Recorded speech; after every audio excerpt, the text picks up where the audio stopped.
Viidiyoo kana keessatti silkii keenya bareechuu fi seetiingii baay'ee argachuudhaaf karaa salphaadhaan isin agarsiisa.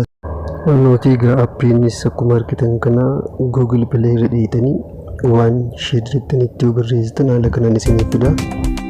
Like, subscribe godhaa. Appiliinis isa kana namoonni dibuu karaa salphaadhaan isa kana dabaluu gulannee silkii keenya irratti waan ajaa'ibaa hojjechuu ni dandeenya jechuudha. Amma isin keessa isaa yeroo nuti seentan karaa kanaan jalqaba irratti karaa sadii qaba. Kana sadiin wayyama kan nuuf qabdanii tokkoffaa irratti wayyama nu kennitaniif. Kan tokkoffaa ammaan tana kanatti oonii godhannee jirra. Ammaan tana kan nuuf kan lammaffaatti dabarra. Kan lammaffaa oonii godhuudhaaf waan xiyyaan isin agarsiisu kanaan oonii godhannaa jechuudha.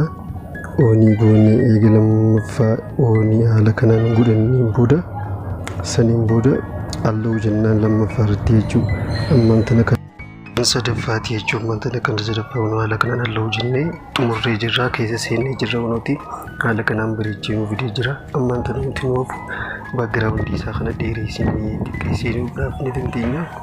Haala kanaan ilaallaa jechuudha. Ammaan tana yeroo nuti as too'inee xiyyaa kanaan isin agarsiisu kanaan seennu haala kanaan bakka dheeressinee xiqqeessinu kanaan ilaallaa jechuudha. Ammaan tana asiin ilaa sagal qaba, achiin illee ilaa sagal qaba jechuudha. Haala kanaan an jaarra godheetiin jira, bareechee guddisee isin agarsiisa jechuudha. Ammaan tana yeroo kanaan maasiin afuriin godhaa, achiin illee shaniin godhaa, gama jalaa kanaan illee afuriin godhaa jechuudha.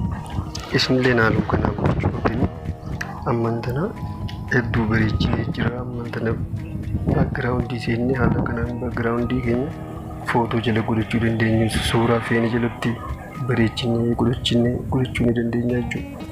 Ammaan tana as seenneeti baagiraawundii keenya suuraa barbaanne jalatti godhannaa jechuudha.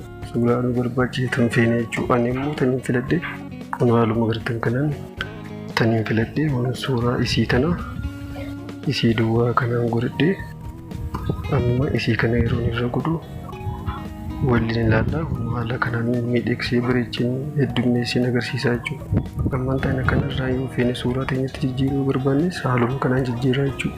Haaluma kanaan ilaalaadha. Isinillee haaluma kanaan godhadhaa. Sanboota salleektiin jaan achiin booda faayila kiyya seeneeti sanboota suuraa tiyya haala kanaan irra godhadhee salleektiin haala kanaan salleektii jaan sanboota haala kanaan isin agarsiisee jira jechuudha. Isinillee haaluma kanaan godhachuu qabu. Hedduu bareedaadha. Hedduu namatti tola. Daawwatu godhadhaa itti fayyadamaa isin jaa. Hedduu haalaan silkii keenya bareechaa isinillee itti fayyadamadha. Hanga kan biraatii walitti deebinutti isin jaalladha, isin kabajaa. Sabiskiraayib godhaadhaa, laayikii godhaadhaa.